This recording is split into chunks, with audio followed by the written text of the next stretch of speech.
નમસ્કાર મિત્રો, પેરના ન્યૂઝમાં આપનું સ્વાગત છે। આજે વડોદરા ફેન્સિંગ તોડીને 25 ફૂટ ઊંડા તળાવમાં કાર ખાબકી। કારમાં બેસેલા 4 યુવાનો વિદેશી હોવાની શક્યતા।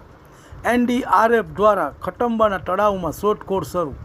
વડોદરા પાસે આવેલા ખટંબામાં 25 ફૂટ ઊંડા તળાવમાં કાર ખાબકતા સનસનાટી મચી ગઈ છે। આ કારણે 4 જેટલા વિદેશી યુવાનો હોવાનું અનુમાન છે। NDRFના સ્કૂબા દ્વારા આ કારની શોધખોળ શરૂ કરવામાં આવી રહી છે। આ ઘટનાને પગલે લોકોના ટોળે ટોળા ઉમટી પડ્યા હતા। આ ઘટનાને અંગે પ્રાપ્ત પ્રાથમિક વિગત અનુસાર આજે સવારે ખટંબા તળાવની પાસેથી 4 જેટલા વિદેશી યુવાનો સાથેની કાર તળાવમાં ખાબકી હતી। આ ઘટના અંગે ફાયર બ્રિગેડને જાણ કરવામાં આવતા લશ્કરો દોડી તાત્કાલિક ઘટના સ્થળે આવી ગયા। આવીને રેસ્ક્યુની કામગીરી હાથ ધરી હતી। જો કે તળાવ ઊંડું હોવાથી ફાયર બ્રિગેડ દ્વારા NDRFની ટીમને બોલાવી પડી હતી। NDRFની ટીમ દ્વારા એર સ્ક્યુબા તળાવમાં ઉતારી કાર શોધવાની કામગીરી શરૂ કરવામાં આવી હતી। પ્રાથમિક તપાસમાં આ કારમાં ખાનગી યુનિવર્સિટીમાં અભ્યાસ કરતા વિદેશી વિદ્યાર્થીઓ સવાર હતા, જે તમામ હાલ લાપતા છે। ઘટનાની જાણ થતાં વિસ્તારના વિદેશી વિદ્યાર્થીઓ તાત્કાલિક ઘટના સ્થળે દોડી આવ્યા હતા। તળાવની તૂટેલી ફેન્સિંગ પાસે કારનો ટુકડો મળી આવ્યો છે।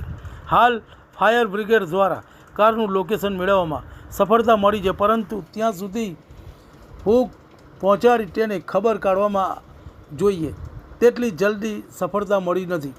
તમને અમારા સમાચાર પસંદ આવ્યા હોય તો લાઇક, શેર, બેલ આઇકોન અને સબસ્ક્રાઈબ કરો।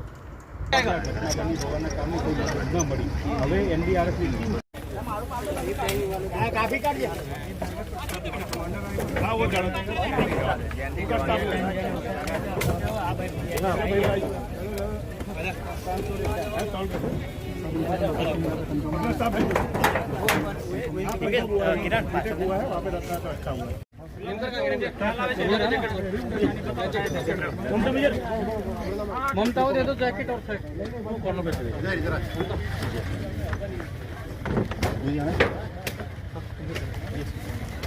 पानी भी ले जा, उनको चाहिए। અત્યારે NDRFના જવાનોને અહીંયા બોલાવવામાં આવ્યા છે। NDRFના જવાનો અત્યારે આજે એમની સુરક્ષા કીટ છે એ લઈ અને પાણીમાં ઉતરશે અને કારની શોધખોળ કરશે। સંભળાતી નથી।